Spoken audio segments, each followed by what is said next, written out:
Good morning. Morning. Mister Menon, ഞാൻ ഫോണിലൂടെ പറഞ്ഞിരുന്നില്ലേ ഒരൊറ്റ ആളോടെ നമ്മുടെ കാര്യം ചോദിക്കാനുണ്ടായിരുന്നുള്ളൂ എന്ന്. നിന്റെ കാര്യം ഞാൻ പറയാൻ പോവായിരുന്നു. ഇവനാ നമ്മുടെ ടീം ക്യാപ്റ്റൻ ഇസഹാക്ക്. ഓ, ഇത് മിസ്റ്റർ മേനോൻ, വെസ്റ്റേൺ യൂണിയൻ മണി ട്രാൻസ്ഫറിന്റെ റീജിയണൽ മാനേജരാ. ഹലോ. ഇവരുടെ സ്ഥാപനത്തിന്റെ പ്രൊമോഷനും പരിസ്ഥിതിനും വേണ്ടി ഒരു ഫുട്ബോൾ മത്സരം നടത്താൻ ഉദ്ദേശിക്കുക. നമ്മുടെ സി അലക്സാണ്ടർ ഏർപ്പാടാ. ഒരു സൗഹൃദ മത്സരമാണ് ഉദ്ദേശം. നല്ല 2 ടീമുകളെ വെച്ച് ഒരൊറ്റ കളി. We are offering a prize money of rupees 2 lakhs. ജയിക്കുന്നവർക്ക് 2 ലക്ഷം. പത്രത്തിൽ നല്ല പരസ്യം കൊടുക്കുന്നുണ്ട്. എന്നാ ബീച്ച് 11ന്റെ കാര്യം മിസ്റ്റർ മേനോൻ ഉറപ്പിച്ചോ? അപ്പോൾ ഞാൻ എന്റെ പ്ലാൻ ഒന്ന് പക്കയാക്കി എഗ്രിമെന്റുമായിട്ട് വരാം. ആയിക്കോട്ടെ, ഞങ്ങൾ എപ്പോ വേണോ റെഡി. നാളെ തന്നെ പ്രാക്ടീസ് തുടങ്ങാം. എന്താടോ?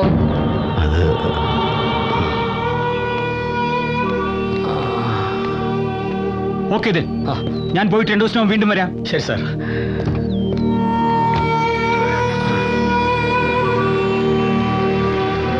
നീ എന്താടാ ഒന്നും മിണ്ടാതെ പോയത്? ഇതൊരു നല്ല സ്പോൺസർഷിപ്പാടാ. ഞാൻ വന്നത് എനിക്കൊന്ന് കുമ്പസരിക്കണം. മനസ്സിലായി മനസ്സിലായി. ഇന്നലെ രാത്രി ദൈവം പോലും പുറക്കാത്ത രീതിയിൽ വെള്ളമടിയായിരുന്നല്ലേ?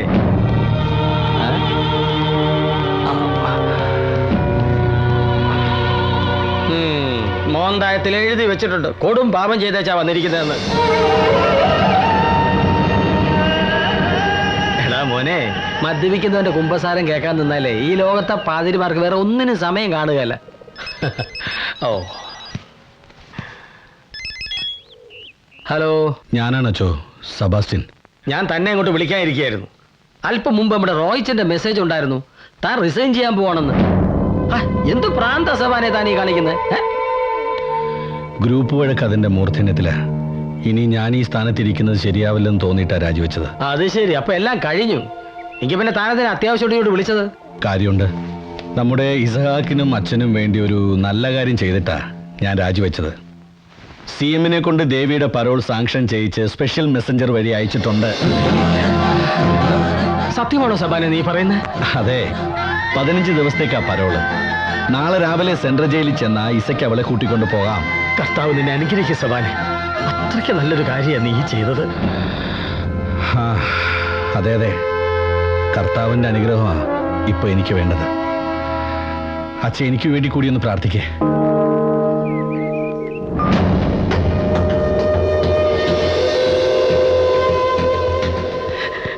Hearty congratulations. സെബാസ്റ്റ്യനാണ് വിളിച്ചത്. നാളെ മുതൽ ദേവിക്ക് 15 ദിവസത്തെ പരോൾ അനുവദിച്ചിരിക്കുന്നു.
നോട്ടീസ് ഉൾപ്പെടെയുള്ള പബ്ലിസിറ്റി ഞങ്ങൾ തുടങ്ങും. ഉം.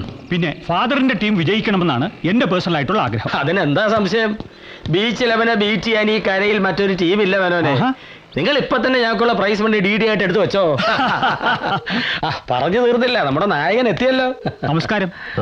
എന്താ മേനം വിട്ടോ, ഞാൻ ഇയാൾക്കപ്പം സ്റ്റഡി ക്ലാസ് കൊടുക്കട്ടെ. നാളെ മുതൽ പ്രാക്ടീസ് തുടങ്ങാനുള്ളല്ലേ? ശരി എന്നാ, അങ്ങനെ ആവട്ടെ. ശരി. കാണാം. എടാവേ, ജനുവരി 30-ാം തീയതി അവർ മാച്ച് വെച്ചേക്കുന്നത്. നമുക്കെതിരെ അവർ കണ്ടുപിടിച്ച ടീം ഏതാണെന്നറിയാവോ? 7 സ്റ്റാർ. മാറ്റക്കരയിലെ ഊത്ത പിള്ളേരാ. എങ്ങനെയുണ്ട് കാര്യങ്ങൾ? കിതയ്ക്കാതെ കാര്യം പറയടാ. കടൽക്കരയിൽ വലിയ ആൾക്കൂട്ടം, പോലീസുകാരും വന്നേക്കാണ്. എന്നതാടാ, തിമിങ്ങലോ കടലാനയോ വല്ലോ കരയ്ക്കടിഞ്ഞോ? കരയ്ക്കടിഞ്ഞു, തിമിങ്ങലമല്ല, ചീഞ്ഞു തുടങ്ങിയ മനുഷ്യ ശരീരം. MLA സാറിന്റെ അനന്തരവൻ ജസ്റ്റിന്റെ ബോഡി.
എന്തായി കാണിക്കുന്നത്?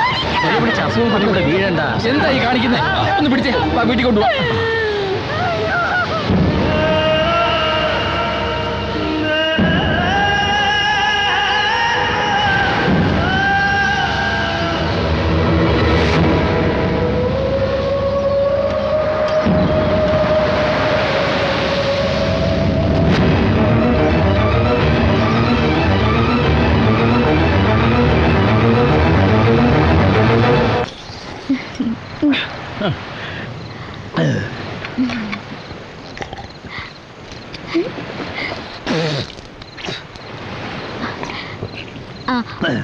അപ്പൻ ഇനി വേറെ എന്താ വേണ്ടേ? എന്ത് ചോദിച്ചാലും നീ തരുമോ? അപ്പൻ ചോദിക്കേ, നമുക്ക് നോക്കാം. എന്നാലേ നീ അവന്റെ പോക്കറ്റിൽ നിന്ന് എനിക്ക് വലിക്കാൻ ഒരു ബീഡിയോ സിഗരറ്റോ മൂട്ടിച്ചിട്ട് എടുത്തിട്ട് വാ. അപ്പൻ ഇത് എന്നെ ചോദിക്കുമെന്ന് എനിക്കറിയായിരുന്നു. നീയാണടി എന്റെ മരോള്. എന്നതൊരു ശീലമാക്കണ്ട. 4-5 ദിവസം കഴിയുമ്പം ഞാനങ്ങ് പോവും. പിന്നെ അപ്പന്റെ മേൽനോട്ടം സ്വന്തം മോന് തന്നെയാ.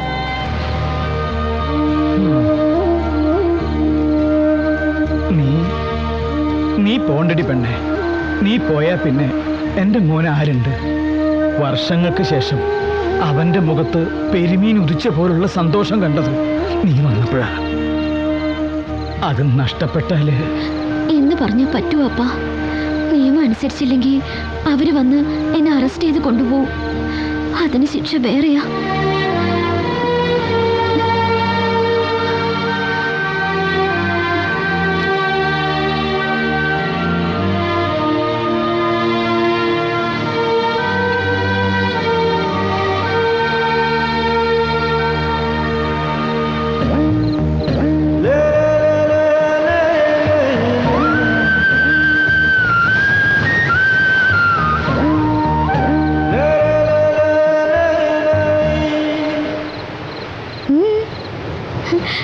കടലും നോക്കി എന്താണ് ഒരു ആലോചന? ഈ രാത്രിയിൽ വഞ്ചി ഇറക്കണമെന്ന് തോന്നുന്നുണ്ടാ? ഞാൻ തയ്യാറാണ്, നീ കൂടെ ഉണ്ടെങ്കിൽ. വഞ്ചി ഇറക്കി നമുക്ക് തഴഞ്ഞങ്ങ് പോകാം. എവിടേക്ക്? എവിടേക്കും നീ പറഞ്ഞാൽ മതി. വേണ്ട. ദിവസങ്ങൾ ഓരോന്നും എണ്ണി തീർക്കുക. എനിക്ക് മനസ്സിലാവുന്നുണ്ട്. 5-6 കൊല്ലം കൊണ്ട് കിട്ടാത്ത സന്തോഷം 5-6 ദിവസം കൊണ്ട് അനുഭവിക്കുക ഞാൻ. ഇനിയുള്ള ദിവസവും അങ്ങനെ തന്നെ മതി. ഒരിടത്തും പോകാതെ ഇവിടെ ഇങ്ങനെ ചേർന്നിരിക്കാനേ എനിക്കിപ്പോ മോഹമുള്ളൂ. ഞാനും നിന്റെ കൂടെ ജയിലിലേക്ക് വന്നാലോ? ജയിലിലേക്കോ? അതിന് ഇദ്ദേഹം ആരെങ്കിലും കൊന്നാലല്ലേ ശിക്ഷ കിട്ടും.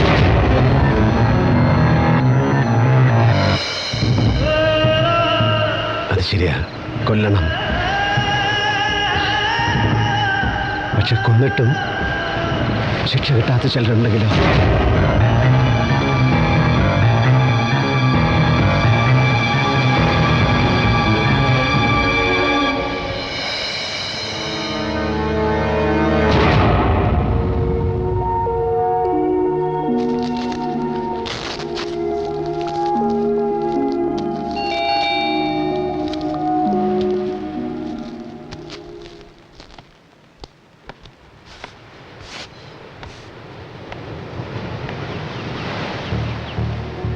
വാ.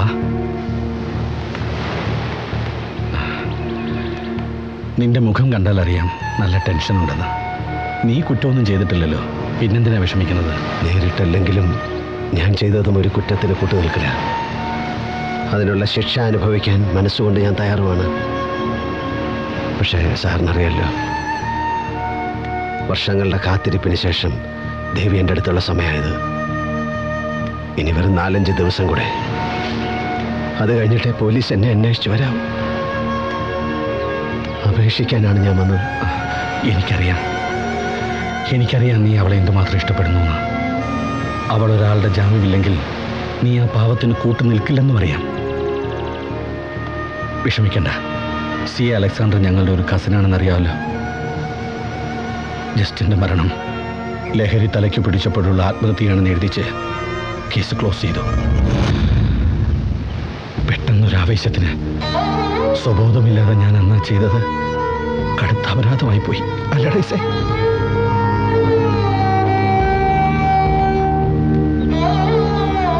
എത്ര നാളും നേർന്നും ജപിച്ചും കിട്ടിയ കുട്ടിയാണെന്നറിയോ? അവന്റെ മരണത്തിന് കാരണക്കാരായവരെ മേരി തലയറിഞ്ഞു പ്രാഗി നരകത്തിയിൽ വീഴാൻ ശപിച്ചു. അതെല്ലാം വന്നുകൊണ്ടത് ഈ നെഞ്ചിലാടാ. എനിക്കത് താങ്ങാൻ പറ്റുന്നില്ല. ഞാൻ പോണു.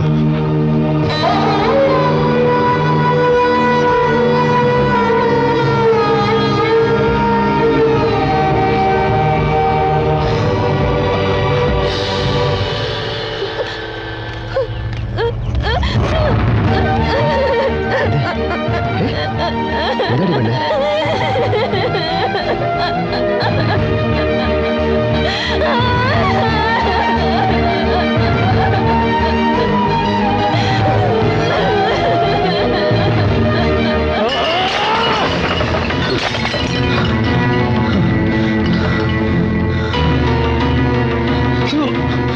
എൽസിയെ നശിപ്പിച്ചവരെ കൊന്നുകളയും ഞാൻ. നീ കൊല്ലണ്ട, അവൻ മരിച്ചു കഴിഞ്ഞതാ. എന്താ ഇത്ര ആവേശം? എൽസിയെ പടിക്ക് പുറത്താക്കി ചന്ദ്രികയെ മന്ത്രകോടി നൽകി സ്വീകരിക്കാൻ തയ്യാറായവനല്ലേ നീ? എന്നാൽ ഒന്നുകൂടെ കേട്ടോ, നാളെ ചന്ദ്രികയുടെ കല്യാണം നിശ്ചയ. ചെറുക്കൻ അവളെ പഠിപ്പിച്ച കോളേജ് ലെക്ചറർ, മാറ്റക്കരയിലെ മാധവേട്ടന്റെ മകൻ ആനന്ദ്.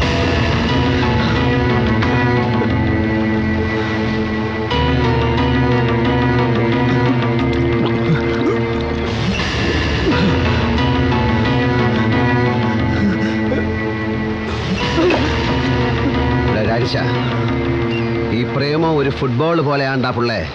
കരലിൽ കളിക്കണ ഫുട്ബോൾ. പാസ് എടുക്കാനും ഇട്ടുകൊടുക്കാനും മനസ്സുള്ളൊരു പെണ്ണ് കൂടെ കളിക്കാൻ വേണം. ഒറ്റയ്ക്ക് കളിച്ചാൽ ജയിക്കാൻ പറ്റൂല. അതാ അതിൻ്റെ ഒരു സത്യം.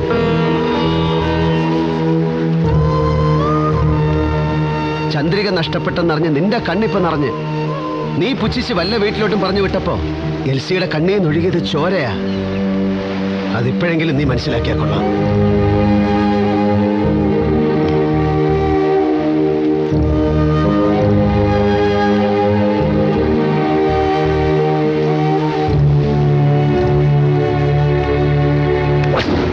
ഹെഡ്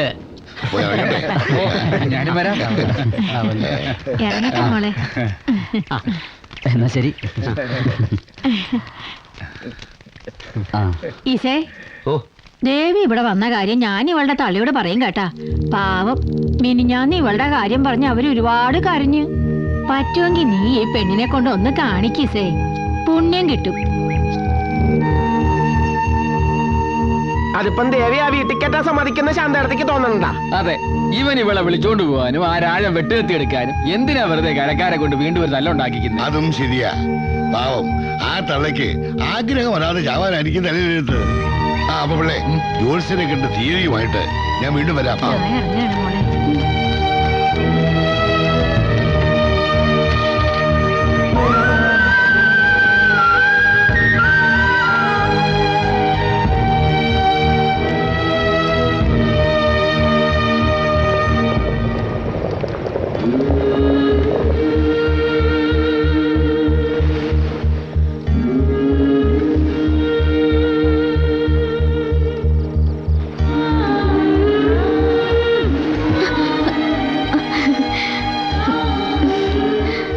നാളെ മാറ്റക്കരയിൽ നമുക്കൊരു സർക്കിട്ട് പോയാലോ, ഒരാളെ കാണാൻ.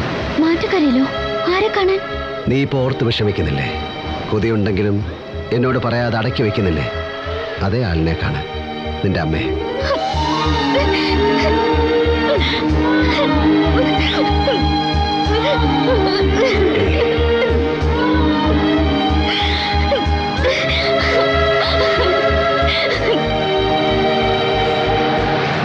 മാറ്റക്കര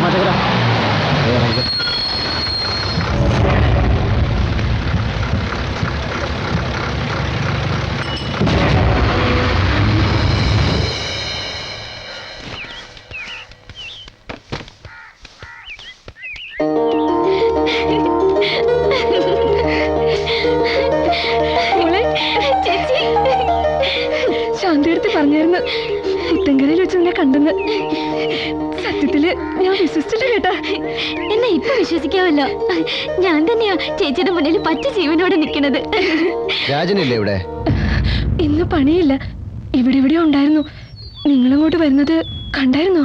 പേടിക്കണ്ട, ഞാൻ വന്നത് അമ്മയെ കാണാനാ. കണ്ടിട്ട് ഇപ്പൊ തന്നെ പോയിക്കണം. വാ. നിക്കടി അവിടെ.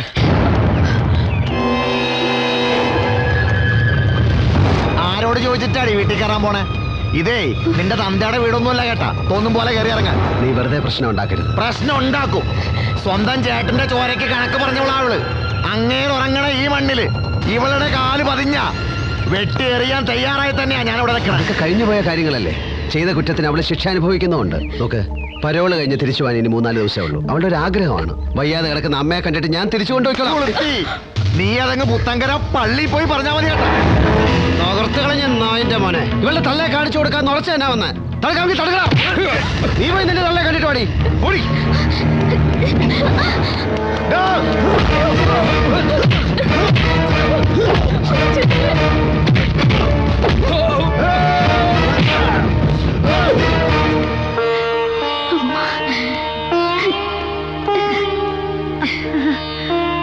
അമ്മേ,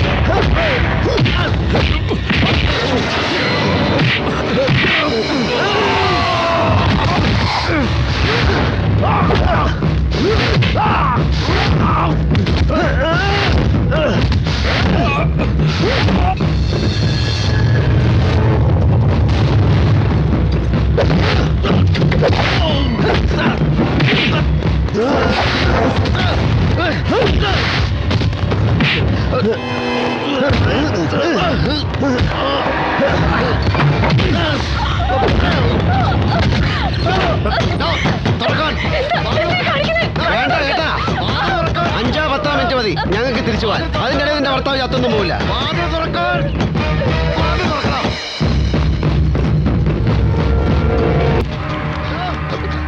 അതെ, നീ ഈ കാണിക്കുന്ന അല്പം കടന്ന കൈയായി പോയി. ഇപ്പോ നാഗപ്പൻ ആൾക്കാരെയും കൂട്ടി ഇവിടെ എത്തും. നീ വേഗം ഇവിടെ നിന്ന് പോയേ. വെറുതെ നീ ആയിട്ട് എന്തിനാ ഉഷയ്ക്കും കൂടെ ഒരു ദോഷം ഉണ്ടാക്കുന്നേ? വിളിച്ചോണ്ട് പോ, അല്ലെങ്കിൽ അങ്ങനെ വെട്ടുകത്തിക്കളിയുന്നത് എന്റെ കഴുത്തായിരിക്കും. അകത്ത് കിടക്കുന്ന ഒരു പൊടി കൊച്ചിന്റെ ജീവിതം കൂടി തകർക്കാനാണോ നിങ്ങളുടെ ഉദ്ദേശം? അമ്മ വിഷമിക്കണ്ട, ഞാൻ വീണ്ടും വരും. അപ്പോ അമ്മയുടെ ഈ അസുഖം എല്ലാം മാറിയിട്ടുണ്ടാവും. അമ്മ സമയത്തിന് മരുന്നൊക്കെ കഴിക്കണം.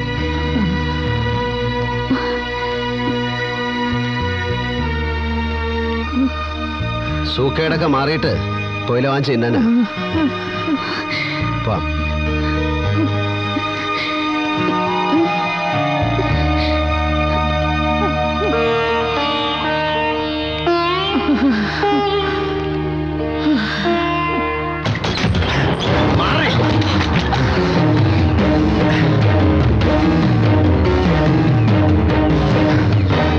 എവിടെ അവര്?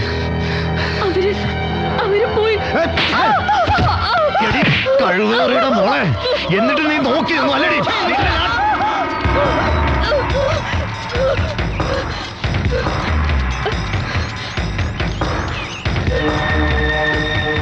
എവിടാ അവൻ? പൊക്കളഞ്ഞു. നാണം കേട്ടവനെ, ഈ നടപടിയിൽ വന്ന് എന്നെ മാനം കെടുത്തവനെ വെറുതെ വിട്ടടാ. ഇത് മാറ്റക്കരക്കാരുടെ മാനത്തിന്റെ പ്രശ്നമാണ്. വിടരുതവനെ. വരാ.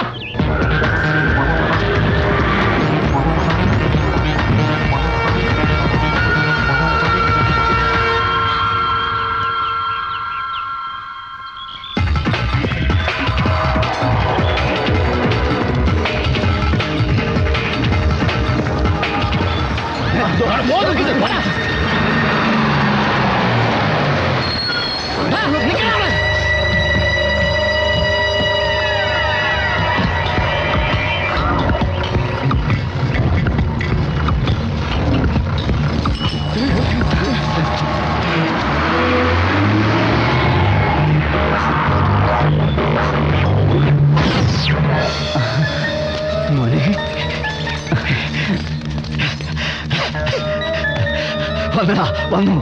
ഫുട്ബോൾ കളിക്കുന്ന മൈതാനത്തായാലും വേലി കിട്ടിയ മുറ്റത്തായാലും മാറ്റക്കരയിലുള്ളവരെ അവമാനിച്ചാൽ ചോദിക്കാൻ ഇനി ഇവനുണ്ട് മുന്നിൽ. എന്റെ ഇളയമോൻ പ്രതാപൻ.